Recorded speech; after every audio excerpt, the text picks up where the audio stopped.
এত মোটা যদি ফিউজ বাঁধে, Wake up to reality. Nothing ever goes as planned in this accursed world. এত মোটা যদি ফিউজ বাঁধে তাহলে গাড়ির ওয়ারিং জ্বলবো না। এই যে ফিউজ বাঁধছে 10 এম্পিয়ারের ফিউজ, না হলো কয়টা গুণা দিছে, সর্বোচ্চ এখান থেকে 3-4টা গুণা দিলেই বেশি হয়ে যায়। ওই জায়গায় গুণা দিছে না হলো 10-15টা, তাহলে ওয়ারিং জ্বলবে না কি জ্বলবে।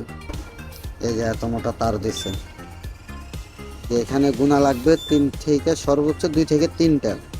ওই জায়গায় গুণা পুরা তারে যা ছিল সব কটাই দেওয়া দিছে। তা আবার লিলেন গাড়ি, এই গাড়ির এমনি ওয়ারিং এর তার দেয় চিকন ইন্ডিয়ানরা, তার ভিতরে এত মোটা ফিউজ, তারের থেকেও ফিউজ মোটা হয়ে গেছে পার্কিং এ।